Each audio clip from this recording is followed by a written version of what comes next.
From Relay FM, this is Connected, episode 419. This show is brought to you by Indeed, Bombas, and Fitbod. My name is Myke, and I have the pleasure of introducing Federico Vitici. Hi, Federico. Hello, Myke. How are you? I'm good. It is also my pleasure to introduce no one else. Steven is not here. Someone's on vacation. Steven is on a mission. Oh. A mission to relax. You know? Would that be relaxing? I don't think I would find that very relaxing. If someone put me on a mission to relax. Well, sometimes you gotta force. So, I'm not kidding. There were times in previous summers when Silvia was like, "Look, you need to relax." Like when I was working on the iOS review, it's like, now you are going to relax. And like being sort of, forced relaxation, because sometimes if you tend to be like a workaholic, like I tend to be, which is an unfortunate side of my of myself that I dislike more and more as time goes on. But it was actually helpful to have someone tell you, look, no, you're going to relax now, and I don't care. And so it does work in the right context, I think, but not for everybody. Not for everybody. Mm-hmm. iOS 16.1 continues on the weekly beta cycle. Okay, so we're jumping straight into follow-up. Follow-up. Yes. Okay. This is how I run the show, Yes. We're back to like military style, just okay. Topic to topic, Okay, I like it. How anything that is good for you in this beta? Are you excited about it in any way or what? No change, okay. I would say. And that's like, this is not a case of no change is good. No, no change, bad news, because I was hoping to see some changes. I don't think as long as iPadOS, which is now at beta 12, I believe. iPadOS 16.1 now at beta either 11 or 12. Oh, if you add up the two. Right. It actually says that when you update on iPadOS, I think it says the number. I'm pretty sure it's 11, maybe. Anyway, there are no changes from last week. We talked all the bugs we talked about in terms of. Remember when I said if I want to use my Magic Keyboard, I need to disable 2 settings for it. That still happens. So I updated to the latest beta yesterday, and out of curiosity, I went back to the default keyboard, meaning the keyboard with quick type autocorrect predictions enabled. And of course, as soon as I re-enabled those in the latest version of iPadOS 16.1 with Stage Manager, when I opened a new window in Spring or in Mail, or even when I try to reply to a text in the Messages app, it just wouldn't type. It wouldn't type, and it wouldn't let me use keyboard shortcuts by holding down the Command key. Like, it was totally unresponsive. And if I disabled, once again, quick type, predictive suggestions, and shortcuts from keyboard settings, it started working again. Which makes me wonder, like, how can you ship something like, okay, let's play this out, okay? So let's say they don't fix this, right? What? They're gonna release iPadOS 16 in about a week or so. Millions of people are gonna update. They'll be like, oh, Stage Manager, what's Stage Manager? They're gonna enable that. They open Messages because they want to reply to a text, or they want to compose an email, whatever. Mm-hmm. They have an iPad Pro. They have a Magic Keyboard because that's the accessory that Apple sells you. And the keyboard is not going to work. How's that for a first experience with Stage Manager? I mean, like, I've reached the point where I'm just like looking at this in disbelief. Like, I don't even know what to think anymore. Honestly, I don't know. Like, I have asked myself, like, am I losing my mind here? Like, is it just me? And I know that it's not just me because I see other people complain about the same things. So, keyboard doesn't work unless you disable a bunch of settings. the other stuff that I mentioned, like sometimes one of your windows gets taken from one workspace and thrown into another. That still happens in the latest beta, and I think it is actually increased for me. Like sometimes, and this is so hard to describe on a podcast, but I will try. Sometimes, let's say that I'm in workspace number 1. There's Mail and Safari and shortcuts. And there's workspace number 2. There's notes and reminders. Sometimes when I'm in workspace number 1 and I am using Safari, I hit Command Tab. Sometimes what happens is that Safari gets taken out of workspace 1 and put into workspace 2. Like but only sometimes. Other times it takes 2 windows from one workspace and puts them in another. Like it totally feels like what, you're just, these windows are attached to a string and you're just stringing them along like randomly? I don't understand. So you're in a space and you press Command Tab and then it takes you to another space, but some windows come with you? Yes. Maybe they just like you the most, like that's how like, you know no, the windows that love us. You. Take us with you. But these windows have separation anxiety. Don't leave us with shortcuts. That's so buggy. I don't. Yeah. I know that we've been banging this drum for like 2 months, and I have no doubt that there is a portion of our listenership that is like, please stop. Like, I don't want to hear about this anymore. Yeah, like, I get it. I get it. But like, I just don't understand how I can understand how software can get into this kind of state. Like, of course, it's being developed, right? But you've got to, but there is a concern when we're going to talk about this later on in the show. The expectation is it is but weeks away. And again, like, there being bugs now, of course they can be fixed in time. But when there are some bugs that have existed for multiple weeks, it feels concerning. But like, it makes you wonder, like, let's go like very practical here. Does Craig Federighi use this? Like, in his daily work, does he use it? Like, I don't understand, because I feel like, am I losing my mind here that I find it, annoying if the Magic Keyboard doesn't work? Is it just me?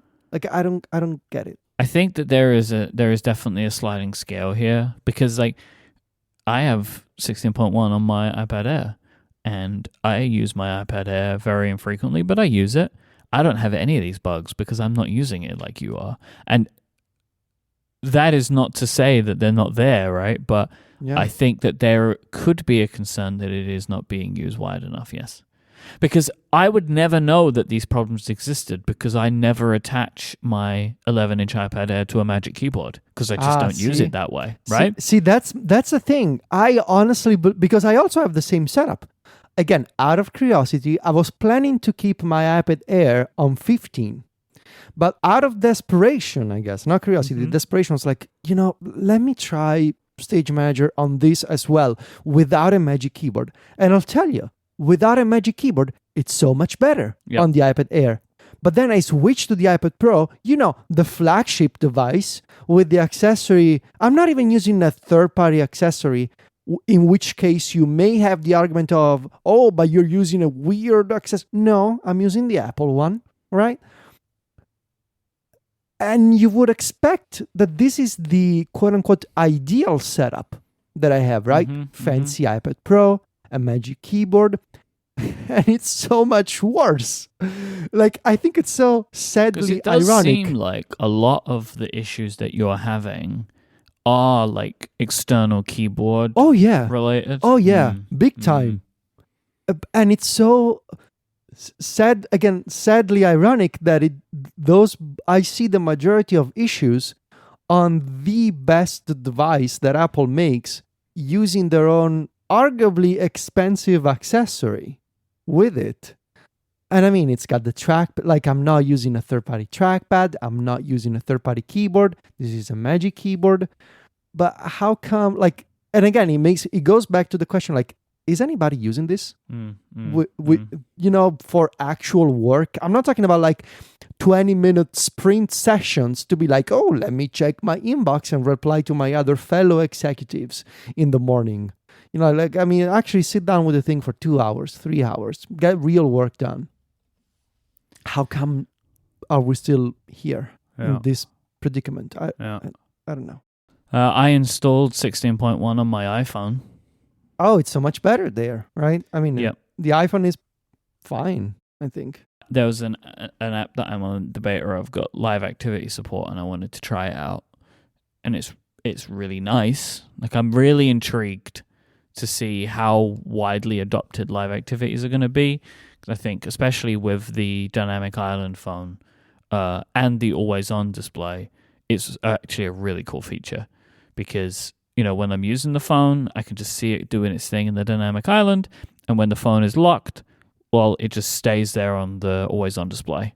Like, I feel like live activities really is the bridging part of the 14 line, especially because, like, it bridges these two pieces of technology, actual physical hardware that they put in the thing. But this still needs to happen, and we need to see it, like, really heavily adopted. And I could imagine a situation where, like, it actually does help that you did all the work for 16, you got that out of the door, and now you have, like, developers like another month to do your live activity stuff.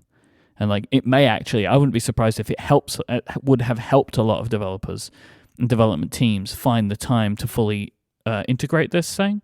And I really hope that they do, because I think it could be really, like, a big change of use for a lot of users. Like, less notifications in general, because the phone is just, like, doing a thing in the background of some UI. So I'm really excited about it, and I hope it's adopted at wide. Yeah. And I actually think of all the kinds of features that Apple does introduce, a big new notification type, I wouldn't be surprised to see it adopted by a lot of large companies pretty quickly. I'm really keen to try all of this, especially with Timery, like the Timery live activity for running timers in the dynamic island and on the lock screen. I think that's going to be huge for me. But I'm also, like, one of the first things I will try. It's not a live activity, but on the topic of the iPhone 14 Pro, I think I'm gonna use custom icons on my home screen again because of shortcuts, and how the confirmation banner, if you use a custom icon for an app, it doesn't get in the way as much on the 14 Pro. It just you see the dynamic island expand, and it doesn't block interactions with the screen. So I think I'm gonna go all in on custom icons again. Because, like, I cannot wait to get rid of that ugly Safari icon that I can't believe it's been, 9 years that we had to endure that Safari icon? 9 years with that icon. Can you believe it? I don't think about it. You don't? No. Like, just look at it. Then you're going to think about it. I mean, you use Safari on your iPhone now, right? You don't use Chrome. No. Yeah, I mean, look at it. I mean, honestly, like, it's fine because we've gotten used to it, but, like, is it a good icon? Like, I've always, like, it's so bad. I mean, I love Safari, but the icon, man, it's so bad. This episode is brought to you by Indeed. When you're hiring, you're supposed to leave no stone unturned. But how do you actually do that? Easy. Partner with one powerful stone turner. You need Indeed. Indeed is the hiring platform where you can attract, interview, and hire all in one place. Don't spend hours on multiple job sites looking for candidates with the right skills when you can do it all with Indeed. Find top talent fast with Indeed's suite of powerful hiring tools like Indeed Instant Match, assessments, and virtual interviews. If you hate waiting, Indeed's US data shows over 80% of Indeed employers find quality candidates whose resume on Indeed matches their job description the exact moment that they sponsor a job. And hiring all in one place is made so easy with features like virtual interviews, which is really going to save you time. You can message, schedule, and interview top talent all in one place. I love that, all kept inside of one system, so it's not going to mess up your email inbox, that kind of stuff. That's fantastic. Join more than 3 million businesses worldwide using Indeed to hire great talent fast. Indeed knows when you're growing your business, you have to make every dollar count. That's why when you sponsor a job, you only pay for quality applications from resumes in their database matching your job description. Visit Indeed.com/connected to start hiring now. That's INDEED.com/connected. Indeed.com/connected. Terms and conditions apply. Cost per application pricing is not available for everyone. Need to hire? You need Indeed. Our thanks to Indeed for their support of this show and all of Relay FM. So I'm still using Spark. Okay. And I've been giving it... Yeah. I mean, I'm doing it. I'm doing the thing, right? And some of the what's features. What's the thing? What is the thing? Like the thing, like the whole thing. Are you finding focus? What are you doing? I mean, they are got a thing your now, habits? right? Like they've got like their whole thing, and I'm doing it, and I'm like giving into it in a way. Like one of the features I like their ability to block a sender. Like that's just part of the thing, and it's like it gives me the ability to screen some emails. Like that's cool. There are still features that are annoying me, like if I get a notification and that notification is for an email that should be classed a newsletter or whatever, if I mark it as done from the notification, it doesn't actually do anything inside of the application. Like it's still there. Now I can see that that's a bug, right? But like it's still annoying me, but I can still see that it's a bug. And like so I'm trying to like do what the app wants me to do now. Like I turned off SaneBox as I mentioned, and it's doing what, I'm going in on their whole system. I do prefer the same later folder, so like I just never have to see a bunch of that stuff in my inbox. Similarly, like having the newsletters and the notifications, when I was using SaneBox, they were off on the sidebar and I would get them when I would want to. But with this system, they're still showing up like in the inbox, right? They're just like collapsed, but they're still in the inbox, which is really interesting to me. Is like their whole thing is like, oh, we want to focus your inbox, but they still put the stuff in the inbox, so it doesn't feel very focused. It's just like some things are a bit smaller. Spark do appear to have a roadmap. They published this roadmap. They also sent out an email to customers today, kind of like talking a little bit about this. Feels like a bit of damage control kind of stuff, but I'm happy that they're doing it. And there's a few features that I can't believe are missing that they're saying going to be put in soon, like a dark mode and a column view and the ability to... you can't have multiple windows, which I don't think I mentioned last week. I didn't realize it, but you can't open an email in a window. It's just all in the one window. So they're going to add that. Printing, you can't print. This is something I discovered since last week. And you may say, Myke, why do you print? Well, I use print to PDF a lot for invoices. You can't do that at all in Spark 3 on the Mac. And they've got this they've put this roadmap out there, which I appreciate. But I will once again ask the question, why did they do it now? Yeah. There's some of their stuff, their roadmap is saying within the next few weeks or within the next month or whatever, we're going to have this, we're going to have that. It's like, well, if in 1 month time you were going to have this feature, that feature, that feature, why did you launch it now? So I'm still kind of just doing it because, as I've mentioned, their whole process, the shared inbox and shared messaging and conversation process that they have is really imperative for the way that I deal with a lot of email, that I'm trying my best to go all in on their system. However, a few listeners reached out and said to me that I should try Missive.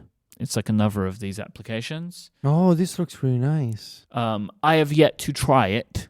I'm going to try it. I don't want to just jump into this kind of thing. So all of this email is I share all this stuff with just one person. It's Kerry, our head of sales, our VP of sales at Relay FM. This is the person that I share email with, and we communicate in line in emails.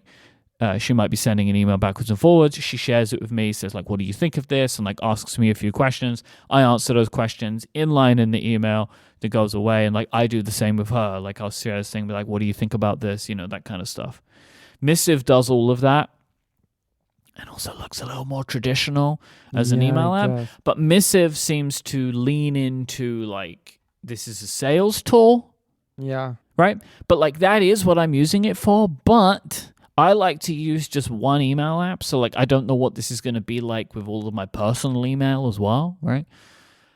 So I'll say I'm planning to try this, but my point is I need to talk to Carrie about it, like to see if she's willing to try this. Because if she's not willing to try it, then I kind of can't do anything. However, she is not updated to Spark 3 yet because she's terrified now after my upset about it. So maybe we'll try it, maybe we won't. I don't know, but like. It ain't great in Sparkland, is what I'll say. But they do at least seem focused on trying to change. So we have some real-time follow. What's it called? Follow. Depends what. Anyway, it's a real-time feedback. Okay. From One True John, saying he texted me, "LOL, listening to you guys, and I tried to get you to use Missive a year ago."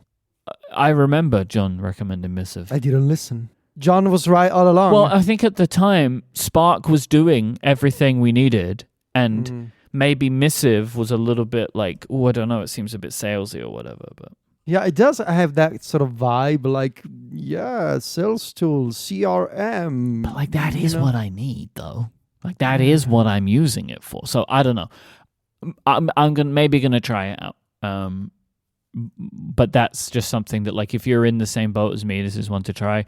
If you're not using any of the team sharing features and you're using Spark, I mean, there's like a million email apps you can move to instead. But okay. So. Well, keep us posted on this journey. Also, if you try Missive, I'm really curious about this because it does look very nice and more native and less aspirational than Spark. Yep. That's a whole vibe killer for me, by the way. Like practical, realistic email app. Yes. I don't need an ideological email app. It's sort of related. I have a similar problem with text editors. Yeah. There used to be, at some point a couple of years ago, I think that trend has since, very much slowed down, thankfully. But there used to be this thing with this, like, text editors that were trying to, the same things, like find your focus, no distractions. And we used to have this expression, they were very opinionated. And the thing is, with time, I've come to understand that I don't need my software to have opinions. I have the opinions. The software should listen to me. It's not the other way around, Yeah, I mean, I'm using a tool. Like, I don't need you to lecture me. I don't need you to have your own thoughts. I don't need you to have your own opinions. I am using you because you are the instrument. I am the operator, Okay. But I used to have this similar problem. Yeah. I saw this bunch of text editors a few years back, like, find your... Like, some of them were playing, like, relaxing music as you typed. And I mean, come on. Yeah. This is, if I wanted to relax, I would have booked a massage, not open a text editor, So, yeah, I get you, Myke. I understand you. My email app doesn't need to have a vibe. Neither does my text editor, right? No vibes. No vibes here, please. No vibes, just, just the good stuff, just what I need. Talking about vibes, Brent wrote into the show and asked, I'm looking to buy a portable DAC to use with my M1 MacBook Pro. What would you suggest?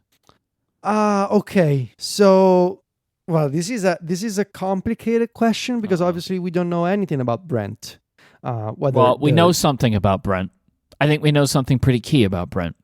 Brent is the kind of person that thinks that they need a portable DAC for their MacBook, right? I think that's a pretty, that's a big piece of information right there, is what I'm going to say. Brent is right. Because the built-in DAC on the MacBook Pro, it does the job, but the moment you try to connect any headphone that wants to draw a moderate amount of power, that's not going to work. So, Brent, you are making the right decision. Now, obviously, I don't know what kind of setup Brent has, what kind of equipment, whether they are new to audio or not. Like, I don't know anything, but I will tell you this. Personally, I like to use a DAC that doubles as a portable one, but can also be used very consistently as a desktop one. It looks like a battery pack. It's called the X Duo. That's XDUOO. The X Duo, it's the name of the brand, and the model is the XDO5 Balanced. It's called Balance, or sometimes you may find it abbreviated as XDO5 BAL, BAL, because it comes with a balanced connector for 4.4 millimeter headphone jacks. I really like this one because it's very compact, very dense, very high quality. It's got, twisting the knobs on this thing feels very good. It's got switches for boosting your volume level, for boosting your gain. It's got a mini OLED display that tells you your inputs, your sampling rates, where the audio is coming from, where it's going. And I really like this one because it's got two separate USB-C ports for charging and connecting via USB. Yeah, and I believe it also comes with Bluetooth, but Brent, if you're the type of person who's asking this question, you probably are not interested in Bluetooth. So this one, I think it's a very good entry-level hybrid DAC that you can use on the go, or you can place it on your desk, connect a USB-C cable, and connect it to your MacBook Pro. And I think it's going to do the job. But I would also say Google, just use Google for best DAC for MacBook Pro M1. Maybe also search Reddit. I have never tried them myself, but I've seen a ton of people recommend one of the AudioQuest Dragonfly USB DACs, one of the Cord ones, like the Cord Hugo and the Hugo 2, I believe. They used to be highly recommended for multiple years. The iFi, that's literally IFI, one of the iFi USB DACs. So this is the one I use, but there's a whole world of USB DACs, whether they are portable, desktop, or a hybrid of the two. So just do some research. This is the one I do, but also do some research because you know what's best for you and your setup and your budget. Yeah, DACs, which are different from ducks, really cute animals, but sound similar. They're not. New iPads may be coming. Mark Gurman is reporting that the previously mentioned in this episode, iOS 16.1, is slated for an October release, namely the end of October, final week of October. This could suggest that if there is any iPad hardware, it would likely debut earlier that week. 9to5Mac says that Apple has previously announced new products pretty reliably during their October earnings week, which is the week of the 24th as well, right? So the 27th of October is Apple's earnings call, and historically in October, when Apple has had new hardware, they have released it in that week. Means we could find out about it next week, or we could find out about it the week after that, depending on how Apple is going to schedule briefings or an event or a video or just a bunch of press releases, and or when it appears in the store. But we have a kind of range of the next 2 weeks, I guess, for anything to appear. I wanted to know kind of what are the expectations for iPad hardware? What are they? Okay, so let's see. The first one, I think it's kind of obvious. The 11-inch iPad Pro doesn't have the fancy display tech from the 12.9, which used to be one of the, if not the complaint from the update last year. That we got the Liquid Retina XDR display on the big one, but not on the small one. The mini LED, right? The mini LED, yeah. Yes. Yeah. And I do believe that if that 11-inch iPad Pro gets mini LED, it becomes a very, very compelling package because of the display scaling feature in iPadOS 16. Having tried display scaling on the iPad Air, which is about the same size. Yeah. I like it. It makes multitasking on a small iPad Pro so much better. There's another the counter argument there. It's only nice because it kind of sucks on the big iPad Pro, where on the big iPad Pro you're still limited to 4. So, if the new iPad, I guess the question would be, if they do they're doing new iPad Pros, but what if they do 4 apps on the 11-inch and 6 apps on the 12.9 because it comes with a bigger screen? Then I would say, think about it. Whether So you really want to. You think that this new hardware, they might actually do more with Stage Manager? I'm thinking about it, because on the one hand, it would explain all this weirdness so late in the game, right? With Stage Manager. There are some precedents in Apple history of like software being so broken on older hardware, and then the new devices come out and it's so much more stable on the new one, and you're like, I see what they're doing here, and I see why there were certain bugs. Now I'm thinking out loud here. But it's funny to imagine a scenario in which on the big iPad Pro, because of the physical size, you can do 6 apps on the M2, and on the small one, you can only do 4. Counter argument to that, imagine the people who get the 11-inch would be so upset that not because of a technical limitation, but because of display size, they cannot use 6 apps at the same time. So I don't know. But I do believe that the 11-inch, if it gets mini LED, then it's a very compelling product because it's compact. It's a lot more usable in a portable scenario than the 12.9. It comes with display scaling, supports the Magic Keyboard, and it's kind of the ideal size, for an iPad. Yeah, the 11-inch iPad Pro is the best iPad.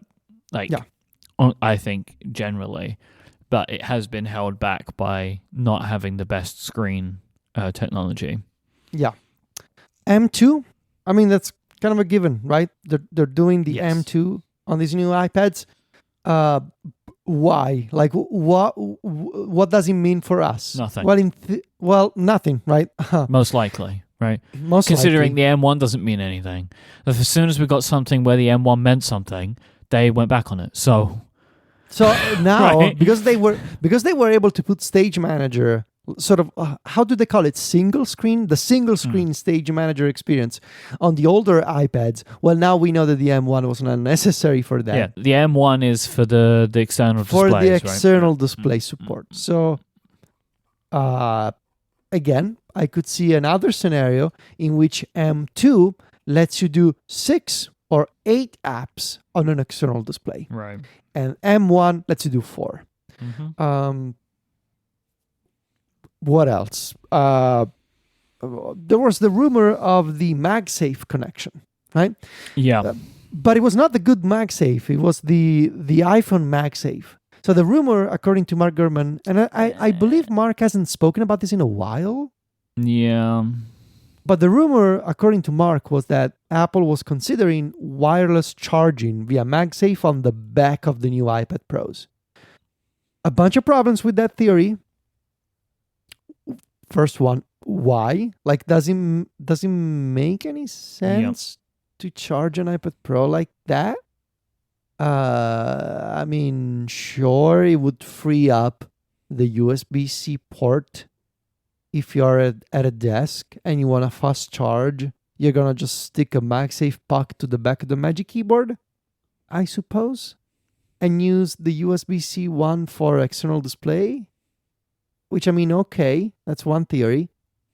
I assume it'll have to work with the Magic Keyboard, right? But that shouldn't be a problem because we have MagSafe cases on the iPhone that work through, they have a pass-through for power. And magnets, obviously. But really, I was hoping that Apple would do the good MagSafe, like the Mac-style MagSafe. I think if they're going to do MagSafe, it's that. I don't think it's going to be the like puck style. It doesn't make sense. It doesn't make sense. It really doesn't. Yeah, I don't see that happening, personally.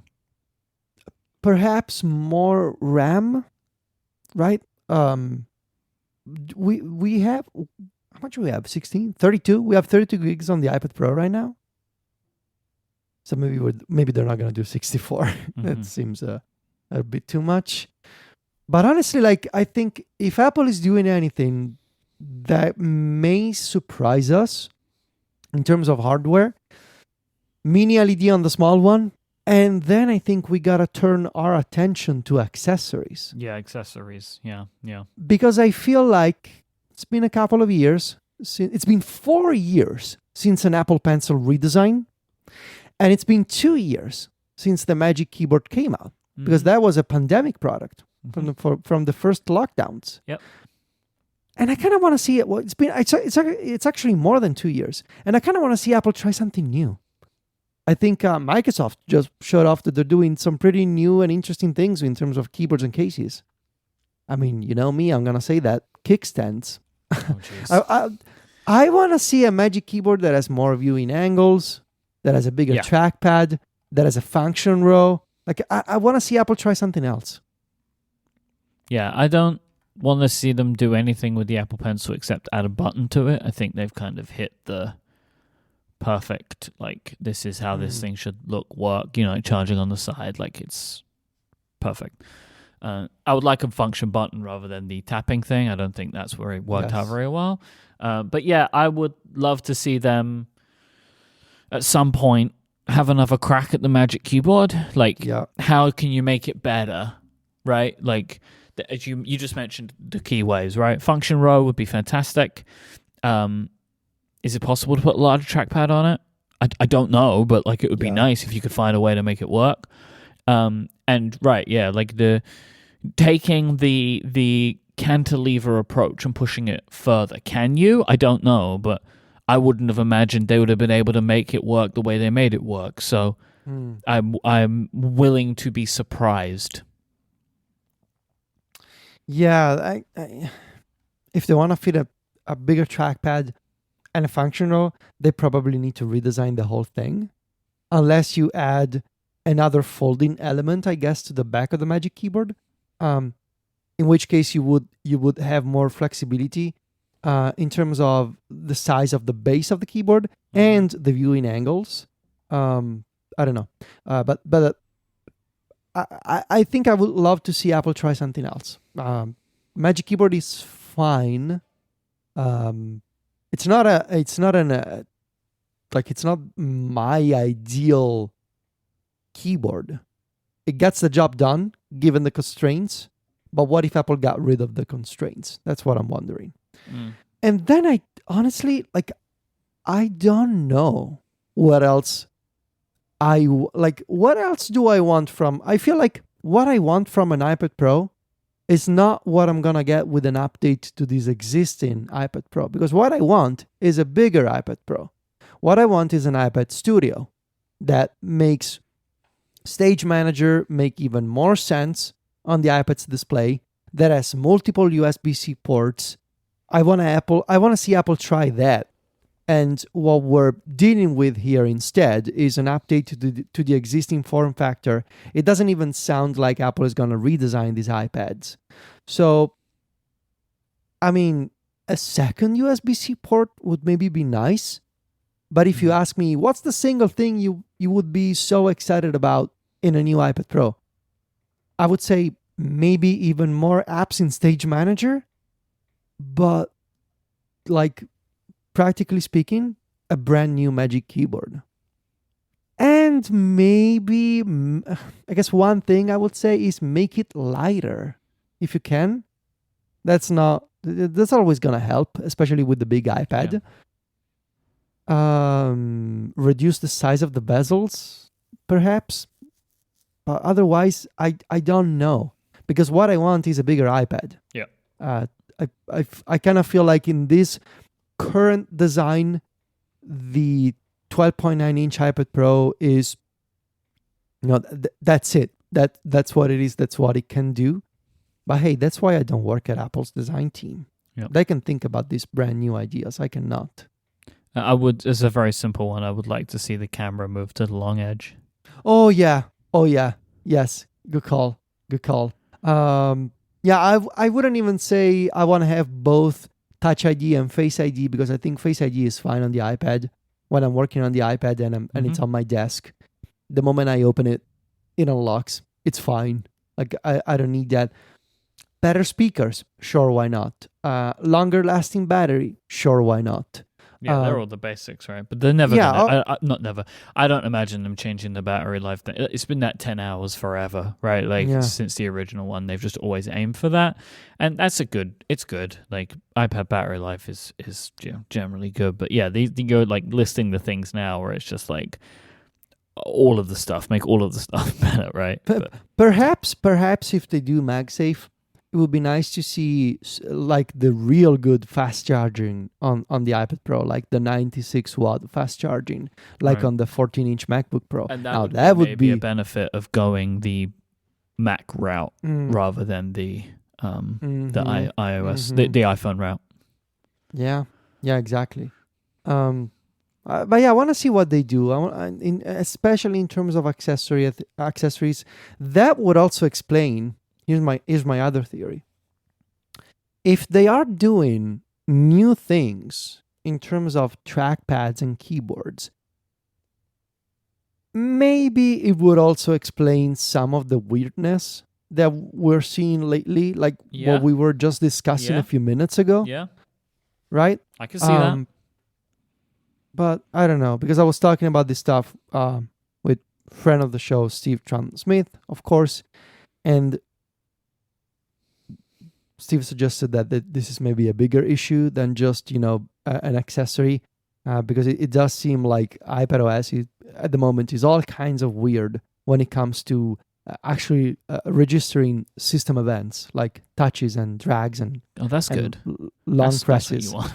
That's what you want. Like, and I get it that if you think about it, it's a very delicate balance that you got to strike there, right? Because now you have all these different types of clicks and touches that you can have. You can click once on the multitasking menu up in the title bar, quote unquote title bar of a window, or you can just click it outside of the menu, or you can long press it, or you can put the cursor on the edge to resize it. Like, you have very little space to accommodate 5 different types of actions. So look, I get it that it's a very delicate balance that you need to strike. But I'm also looking at the calendar and it's mid-October. So how long does this delicate balance take will be my question. But regardless, new iPad Pros, to sum up, better display on the small one would be super nice. Real MagSafe on both models. Hopefully that's what they do instead of iPhone style MagSafe. And the basics covered. But then I want to see new accessories. That's how I would sum it up. And Stage Manager, who knows? Like, something else that I was thinking about. Imagine if they release these iPads, right?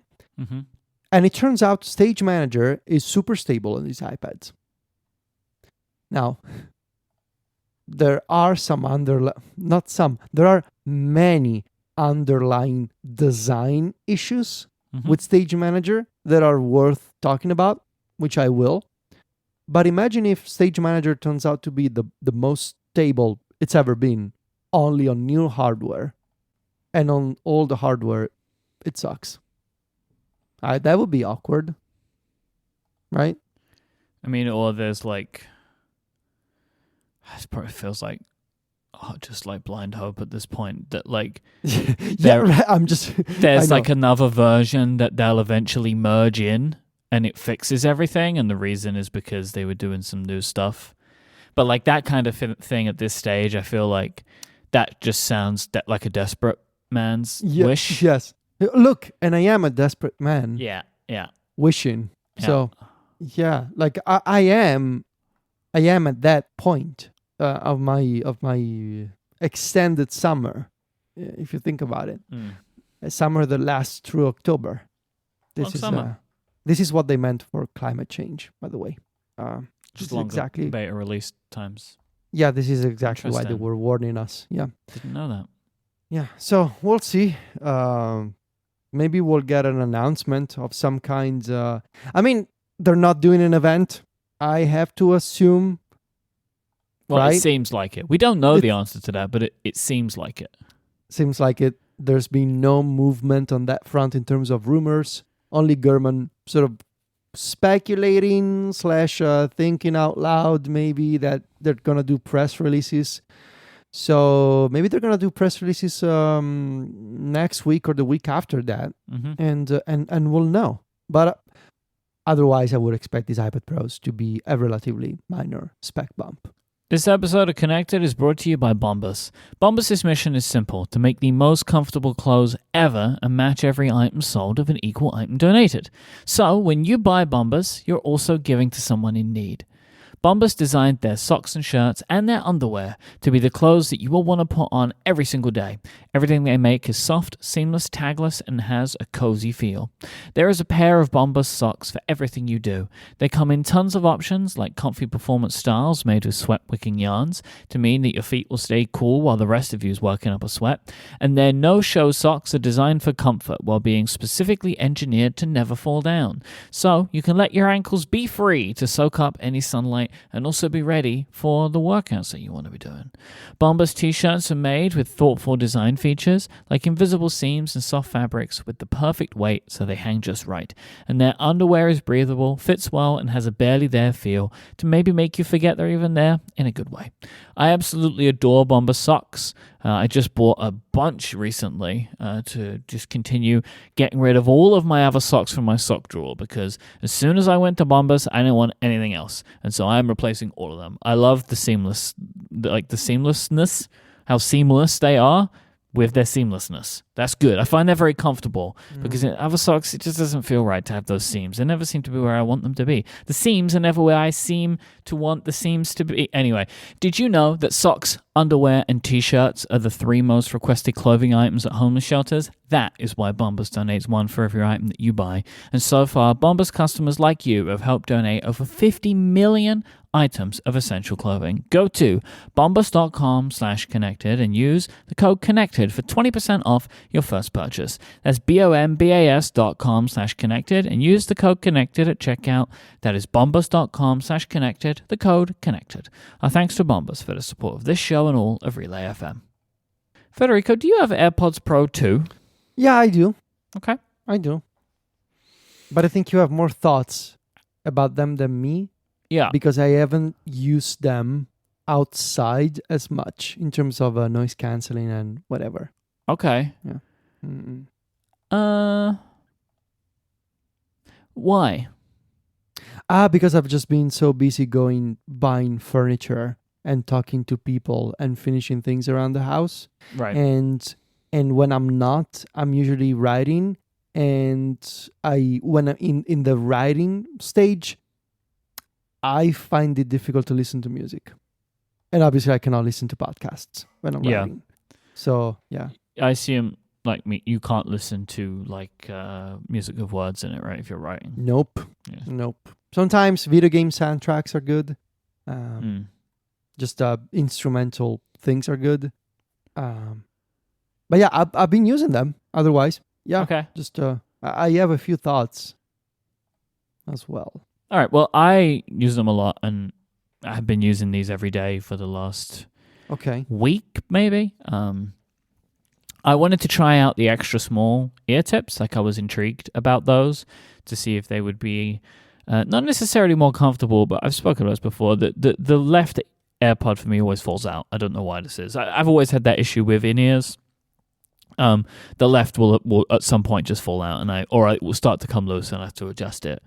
The extra small tips don't feel secure in my ears at all. I wondered if it was maybe they were too big or too small. But anyway, I'm sticking with the small. I did find, and this might just be a thing of having used the same pair of AirPods for like 2 years, that the ear tips feel grippier, like they're made from a grippier rubber. But I don't know if that's the case.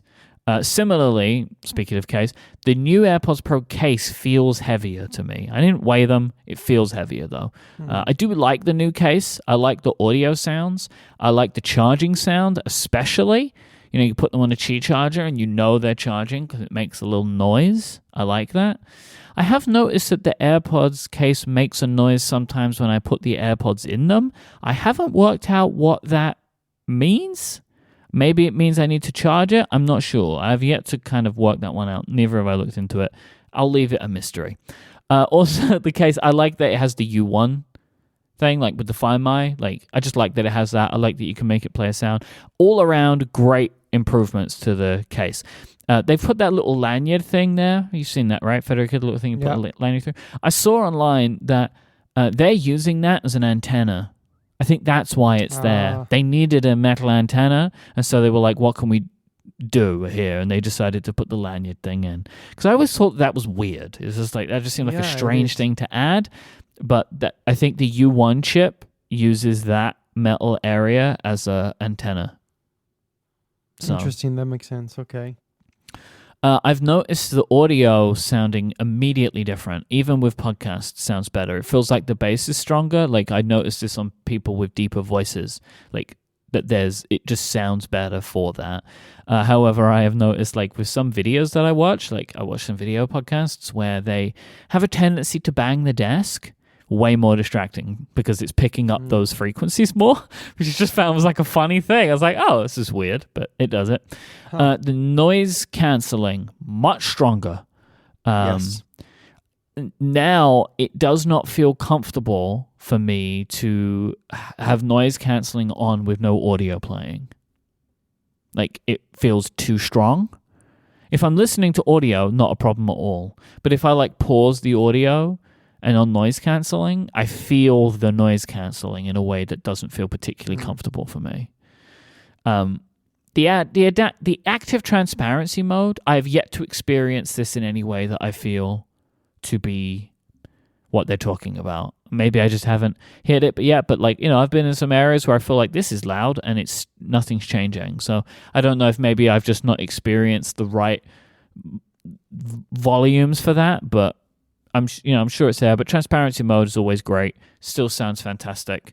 But I've just yet to come into a scenario where like I feel like it's dipping the audio at the right time. I haven't noticed that.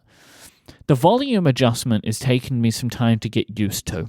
Yeah, I can never get it to work. So I will tell you from my experience, maybe this is just a case of like if you use them more. Because at first, like I couldn't do it. And also I was struggling to get the gesture right for changing between noise cancelling and transparency. I think they've tweaked it a little bit because I think now they're looking for multiple touches on that thing, right? So like I think maybe the algorithm is like, are they trying to adjust the audio or change and it's not sure.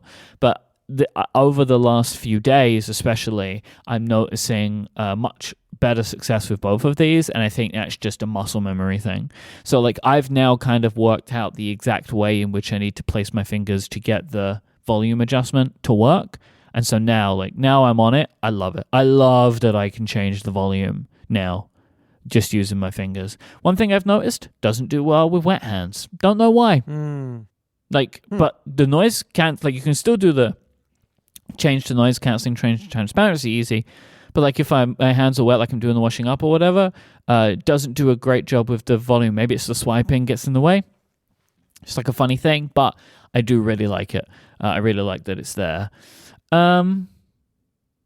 Overall, great update. I'm happy they made the update. I really wanted to update mine because the battery was failing in my original AirPods. Like any of these little changes would have been enough for me, but I think overall it's like a great package of stuff. I'm very happy with the AirPods Pro 2. Yeah. Yeah, the sound quality, like I could immediately tell that it was so much better than the first generation ones. Yeah, that's something that I've spoken about on this show a bunch, right? Where I feel like I don't know how good I am at telling that stuff, but I could immediately tell that there was a difference. So you mentioned that you like the audio chime that tells you when it's charging. I hate it. Okay. Is there a way to disable it? Do you know? I think there is, yes. Perfect. The settings. Yeah. Why? Why do you not like it? Because it bothers me when I place them on my nightstand at night, and the Right. sound, may wake Sylvia. So You don't want to make noise where you don't need to. I don't like my things to make noises ever. Like just don't be quiet. Like that's Okay. if you can tell, that's my relationship with objects. Like, I don't need you to have opinions. I need you to be quiet. Like, I'm using you the way I like you to, Anyway, good that there's a setting. Thank you for telling me that. I should go look for that. And I guess I gotta get used to the gesture for swiping for the volume control. Because I could never get it to work, and I got frustrated after, the third time that, I felt kind of silly just rubbing my ear like that. I was like, whatever. I'm just gonna change from control center. I'm gonna try again. I will say that I do kind of miss the longer stem of AirPods. The original. Yeah. That's a weird thing to be feeling now. Okay. Yeah, it's a feeling that I've developed with time. Okay. And I think I miss it because it made AirPods easier to grab. I don't miss the design of the inner part of like AirPods 1 and AirPods 2. Mm-hmm. I like the way that the AirPods Pro fit my ears better, but I miss the longer stem. It was easier to grab, and especially now I can imagine with volume control, it would have been so much easier. I don't know, I feel like I'm always fumbling to grab my AirPods Pro in a way that I never was with the AirPods 1 and 2. So they're never gonna bring it back, but I am now feeling that it was easier to use. And as a funny aside, Sylvia is still using AirPods 2, and she doesn't want to update to the new ones with the new design. And I don't know what to tell her. What? So. AirPods. Oh, you remember regular AirPods? Yeah. Well, I mean, there's nothing. She's just gonna have to use that pair forever, then, I guess. Yeah. You know what I mean? Like this, they're not gonna. There's not. Maybe they'll change the design again. Maybe she'll like a new design more. Like Maybe. who knows? Maybe. We can only hope, right, for her sake. Yeah. All right. I finally locked you in for an episode. There's yet to be any disasters, any traumas. Do you have any opinions on the Apple Watch Ultra? Don't you do this to me. I will not accept this. All right? You think you're very funny over there, don't you? Think you're very funny. Ha ha. Everyone's laughing. You're such a comedian. I kind of thought about hanging up the Zoom call, actually. Yeah, I'm sure you did. Look, yes, I do. I think the Apple Watch Ultra is a very good Apple Watch for a very particular niche of people. Mm-hmm. I actually even think that it will look pretty good on my wrist. I'll tell you that. I think I wouldn't mind it as an object, as an accessory to wear. I just feel like personally it'd be kind of useless for me. Like if you came to me and you'd be like, Ticci, I'm a very good friend. I bought you an Apple Watch Ultra. I'd be like, oh my God, thank you so much. I'm going to use it. Like as a gift, I would gladly accept it. Yep. But if you ask me, hey, how much does it cost? 800? 900? It's like 800. It's like 800. Yeah. Like, would you spend that kind of money on an Apple Watch that, as like, essentially for me, it would come down to, You've surely spent that money on an Apple Watch before. Like one of the steel ones or whatever? Exactly. And if you remember, last year, yeah, I remember. I had this realization that, like, I'm not going to spend money on Apple Watches again. Yeah, you went down to aluminium, right? I went down to the basic one. Mm-hmm. Not even cellular anymore. Because I'm not living that whole fantasy of, leave your iPhone on. I'm never gonna leave my iPhone at home. Let's face it. I'm sure I remember you said you used to do this. That you would leave your iPhone at home and go and take the dogs for a walk. Years ago. Okay. I tried it. I did it. I was on a cellular plan for years. But then it's one of those things where you have these high expectations and you live in this fantasy. And like, I'm going to do it. Mm-hmm. And then over time you start doing it less. But you were like, I'm still doing it. and progressively so with less enthusiasm than before. And then I just realized, I like having my iPhone with me. If something happens and I want to take a picture, or I need to record a video, or I want to have a proper phone call without looking like a secret agent, like I like having my phone with me. Yeah. And so, I realized buying the basic version of an Apple Watch makes it easier to sell in the future. That's something else that I realized with time. It's impossible to sell expensive Apple Watches on the used market. Like, nobody wants one. People just want a basic Apple Watch for sports tracking and unless you heart had rate. the ceramic. I made a killing when I was selling my ceramic. I'm on sure. eBay. But like the middle market for the steel Apple Watches, like, I don't know, nobody wants them, or at least, my group of friends. Yeah. Maybe I have cheap friends, I don't know, but they never wanted it. So the Apple Watch Ultra, I would spend, double the money for a bigger screen and the action button. And how would I use the action button? Running shortcuts on it. Shortcut on it, baby. No, it's not even fun. Running shortcuts on WatchOS, not fun. Oh, fun. Why would I do it? So I am, look, all jokes and funny podcast persona aside, Get out of here, jokes. I am fascinated by the Apple Watch Ultra. Mm-hmm. I think it would actually look good on me. TJ would look great on you. But I don't need it. If I had to spend, I would rather spend 2,000 euros on a 4090 GPU than 800 on an Apple Watch Ultra. Yep. Because at least I know that I'm going to use the 4090 a lot for gaming. Have you seen one? Not in person. No. Okay. Well, you think I will suddenly fall in love? I'm not saying you'll suddenly fall in love. I'm not saying that. But, there is a potential of it being an object of desire, right? Like, you see it and you're like, ooh, you know what? That looks real. You know what I mean? Like, I'm not saying you're going to do that. I know that's why, like, for me, why I have not seen one is because I am convinced that will happen to me. That I will see one and be like, oh man, I really like the way that looks. And I put it on and be like, oh, this looks real good on me.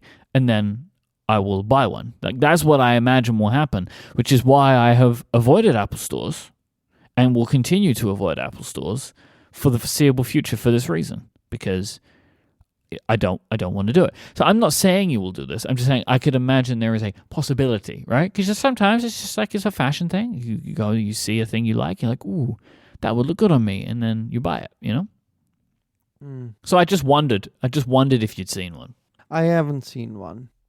Seems unlikely that I would go the impulse purchase route with it. Like, ooh, I like it, I'm gonna get it. But I understand. I know that it will look good on me. I know. John did this. The one through John has an Apple Watch Ultra now. Yep, I know. He kept it as a surprise from me. Mm-hmm. Yeah. So, been following the Tichy playbook in terms of surprises and not telling me things anymore until, he springs on me at the very last moment. You two have a very weird relationship. You and OTJ. You think? Because you keep the secrets from each other all the time. But it makes for good entertainment. No, I know. I don't know why you do it, but it's very fun. It's very funny. It's like as both a consumer of content that you produce and friends of the both of you, it results in like especially in our small friend group, right? Which is like me, you, Steven, and OTJ. We talk all the time. We have a group chat, right? Mm-hmm. Where like there is this staging of people finding out things about each other.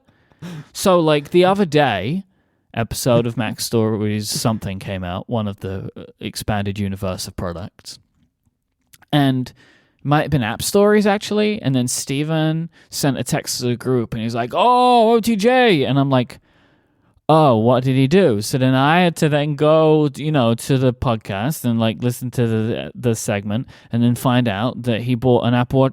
This is a very strange relationship that we all have because of the surprises. You you gotta should do keep it for doing the show, man. I know you got to do show. it for the show. We do a lot of things for the show, right? We are for the show people, like for the content. You got to do it for the content, but it does result in a strange mixture of these two things, where like friends and also content creators. It's very strange. Yes, you touched on a very interesting point. On a very interesting point, I think, because I do this all the time. Like, and sometimes I keep things from you and Steven, other times from John, and now John has started doing it. So yeah, I think it's from the outside. I think it looks and sounds extremely weird. Yeah, now it's infecting me because I've been thinking about it. I was like, oh, maybe I should just buy an Apple Watch Ultra and just like talk about it on Cortex, and like none of them will know. You know what I mean? But like, no, and I'm not going to succumb to this Mac. I don't work for Mac Stories. But it's fun. Do it. Give into it. It's fun. It's a fun way to live your life. But I am not planning on the Apple Watch Ultra being that thing. Look, keeping small secrets is a very healthy thing. Like, generally speaking. I don't know about that. I don't know if I can necessarily sign on. It keeps the fire alive. It keeps you on your toes. It's good to have little, healthy, non-dangerous, ethically right secrets. I think a better way to say it is keeping small, harmless secrets. Yes. Is fun. I'm not sure about healthy. Yes. Like, I don't know if healthy is the right word, but like that is my addendum. Small, harmless secrets is fun. Yes. Yeah. Yes. It's spicy, Spicy secret. Gotta keep the passion alive of OTJ. You don't want him getting bored, Exactly. Like, we run this thing together. Might as well, it's, surprise your partner. It works. Buying some flowers every now and then, Keep the romance going. About 10 minutes ago, Stephen texted me and he said, "How's the show?" Which is just funny to me. He texts me and he's like, "How's the show going?" The show? Yeah. And I just thought it was very funny for him to text me and ask me how the show's going. Just tell him Federico got so upset he quit the show. Well, I already anymore. said to him it was going well. I said, "LOL, it's going well." And he said, "Oh boy." And I was like, "Oh, no. I just thought it was funny that you texted me to ask me." What? It doesn't trust us to do a good job. I don't really know why he did it. I mean, maybe fine, we Dad. need to be forcing him to relax, Like that's what we need to be doing. That's what I told you before. Yeah. Like he can't relax. Yeah, he's not relaxing. It's not relaxing. Supposed to be on vacation, and should be out there in the woods fishing. Hunting whatever breaking products. Real men like him do. Do you think that his Apple Watch is going to survive this trip? Oh, absolutely not. Oh no. He's gonna crack it. I would love him to break it. It would be so funny if he also breaks the big strong watch. What are the things that Steven does? Like he's gonna cross like a creek or something. Yeah, and he's gonna slip without hurting himself. Hopefully, watch. But the watch takes the full brunt of the impact. Yeah. Speaking of impact, my iPhone came back today repaired. Really? Yep. So it's all new again. It's all done. Screens are replaced. £25. Now I'm going to sell it. Okay, perfect. Nice. So, very timely accident. Can I ask you this? Yep. Couldn't you have done this last year and saved you all the drama? And yes trouble? and no. I mean, it took over a week. Like, I would have had no phone for a week because I did the Express thing. You don't have a spare thing? No. And I also... I didn't want to do it in case they're like, haha, we know what you did. Right? And then they won't give me my phone back. Who's they? Apple Care. I mean, just go to a different Apple store.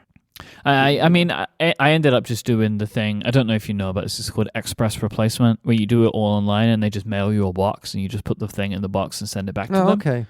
So I did that so I didn't have to waste my time going to Apple stores and waiting in lines and talking to people. Mm-hmm. I could just send it off to them, which, that takes the time that it takes or whatever. But yeah, I mean, I could have done it, yes, but I wasn't confident that it was going to work. So I decided to just live with the scratches. But now I'm going to sell it off and make some money back for my new iPhone. So Nice. hooray. Well done.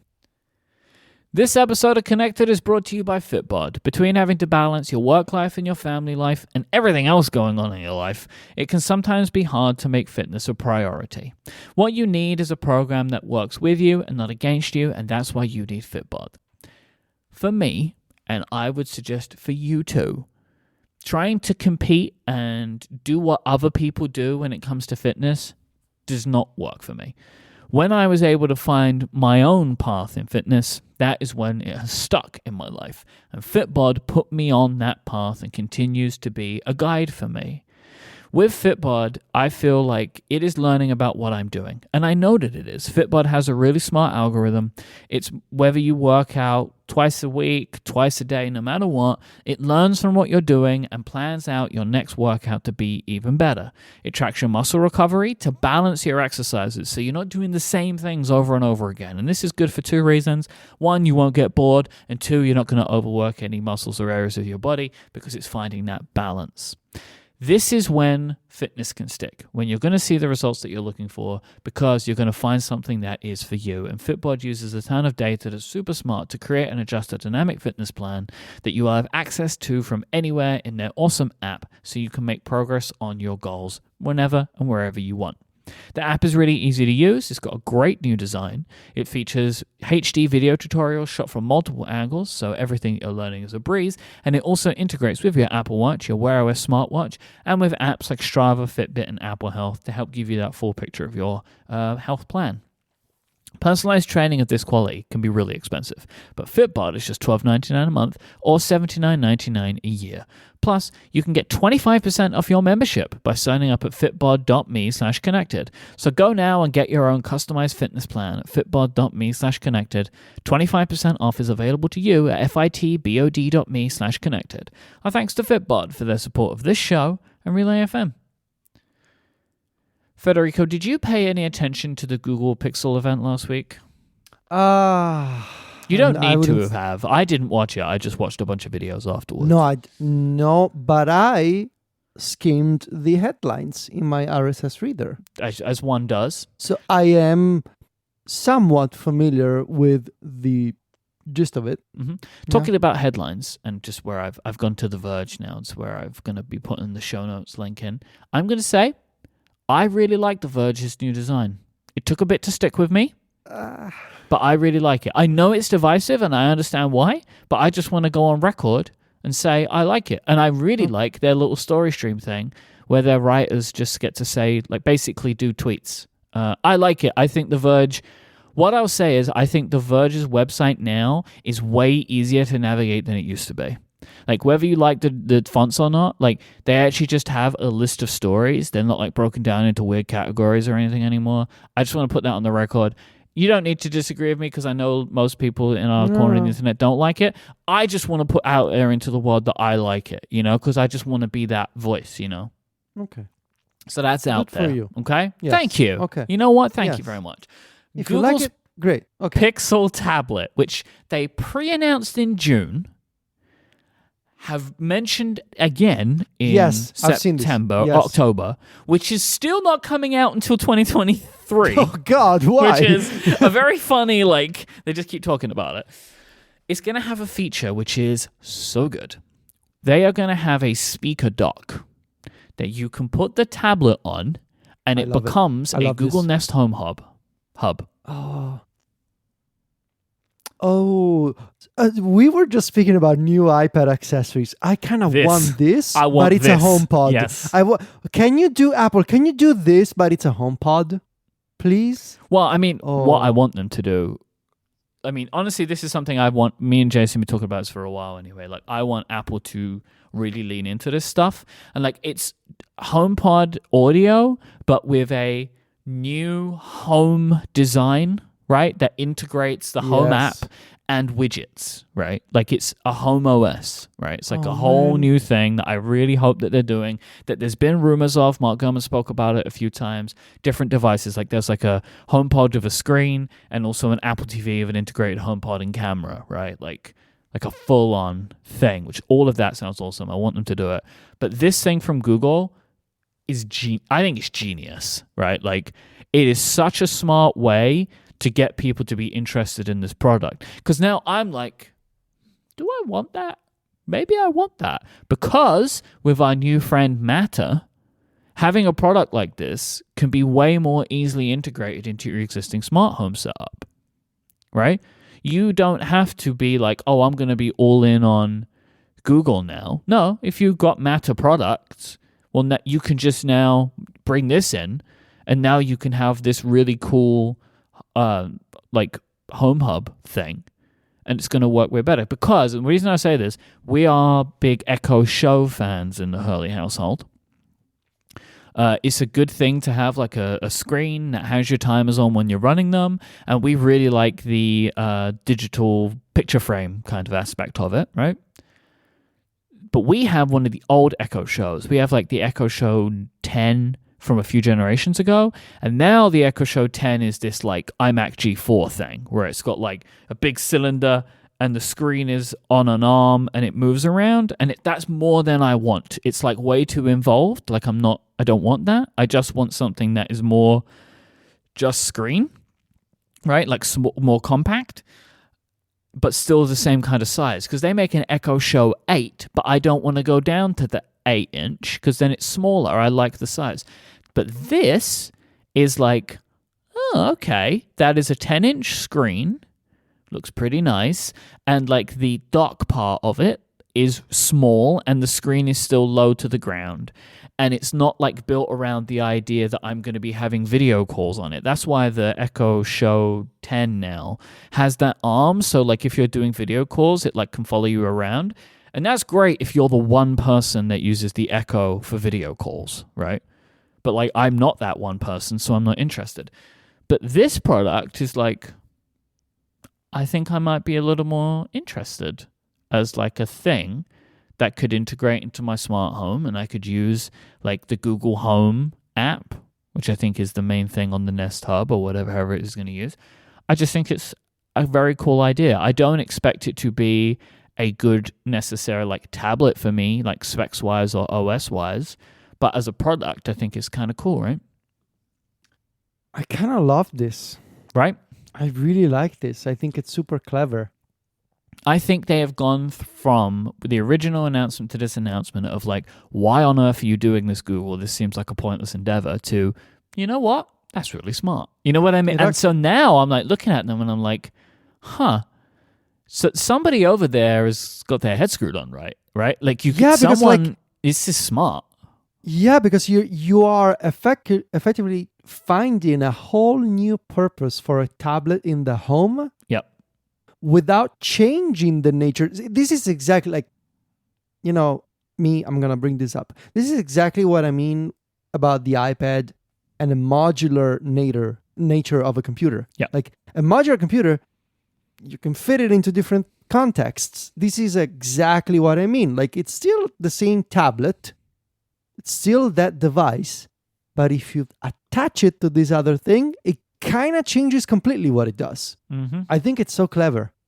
I would have to use a Google Pixel tablet though, like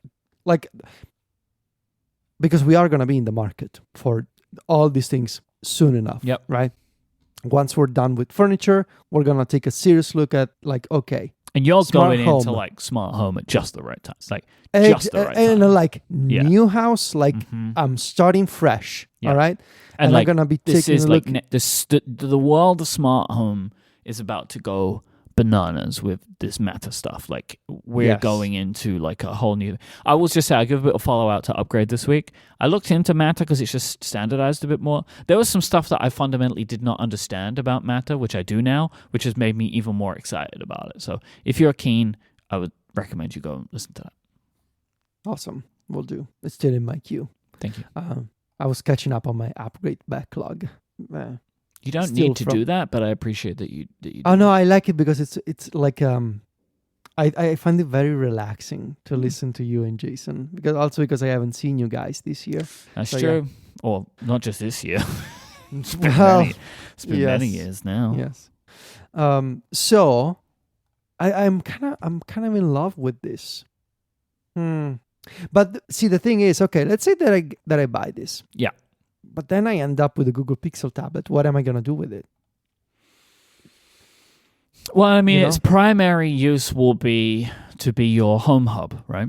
Like that's its primary use. You would buy this instead of a home hub, right? So you get this thing, and you're like, okay, instead of like an Echo or some other like Nest product, I'm going to use this one. But then you also have a tablet that could do media stuff. Maybe not for you, but maybe for somebody else in the home. You could it being an Android device would make it infinitely better at anything you might want to use it for than an Amazon device. So like, just from like a responsiveness level. So like, they're always talking about like, you can watch video on the Echo Show, and I'm like, I don't want to do that because this UI is a disaster. But if it's an Android tablet, it's like, I know how to do this. I know how to make this work. Like, this is going to feel better. I would very happily watch YouTube on this or whatever, or, browse the web for a recipe. And it's going to be vastly more responsive than the Echo Show product lineup is. Yeah. Oh, Jazz has a very good idea from the Discord. Use it as a room tablet for music around the house. There you go. That's an excellent idea because we'll also be taking like audio and smart home stuff is going to be the very last thing we do here. But yeah, that's also a very good idea. And I mean, it's Android. Obsidian runs on it. I'm just saying.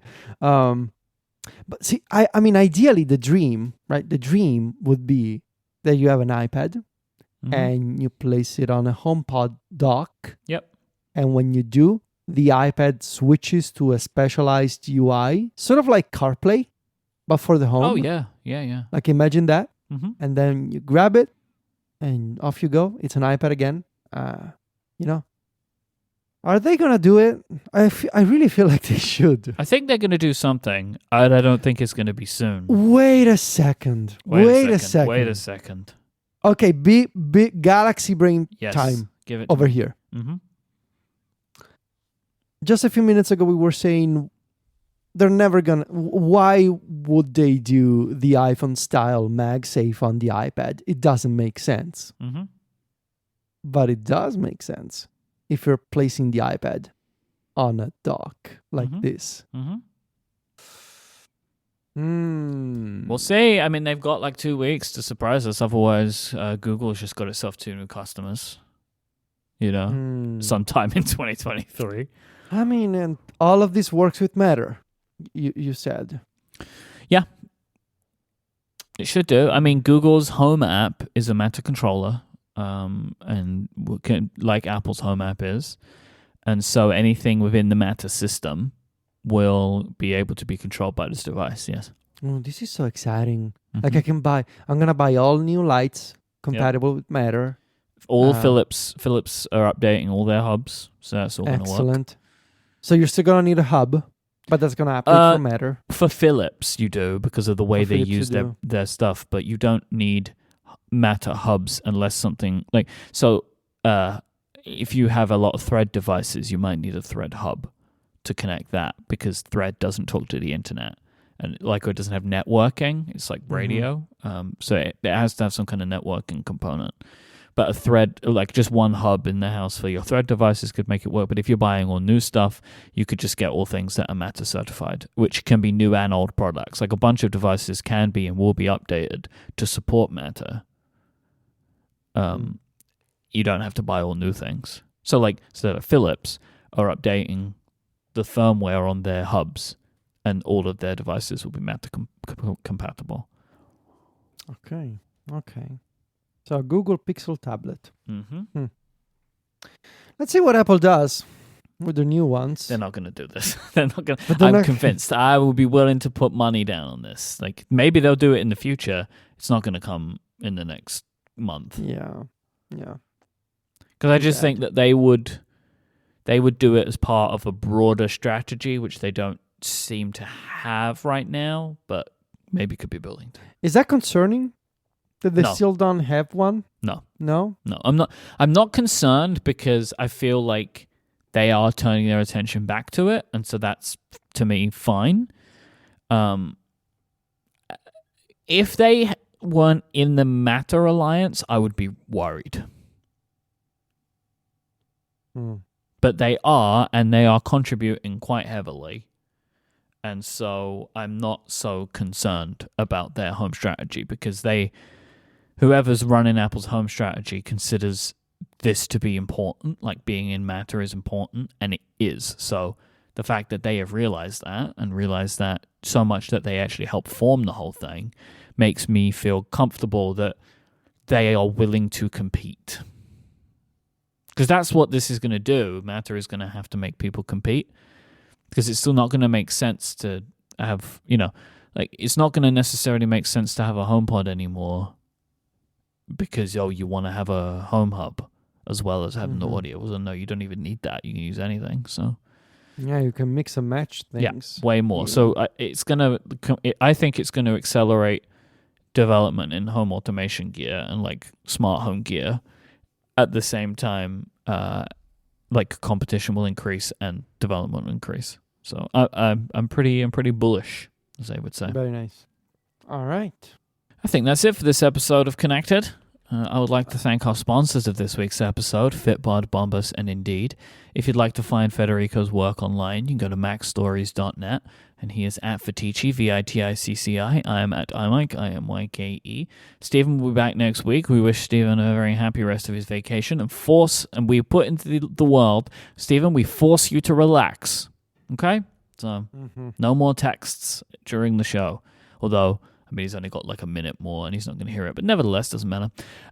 Thank you for supporting the show with a Connected membership. Go to getconnectedpro.co and you can hear me and Federico this week talk about ray tracing and graphics cards. If that's the kind of thing you dig, getconnectedpro.co. Thank you to everybody that supports the show. If you do that, you get a bunch of benefits as well as the extra content. Also, no ads for you. Thank you to everybody that supports the show thusly. Did you expect me to say thusly? I didn't expect to say thusly. Once again, my brain and my mouth have disconnected and words is just pouring out. So with that, I will say goodbye. Say goodbye, Federico. Goodbye.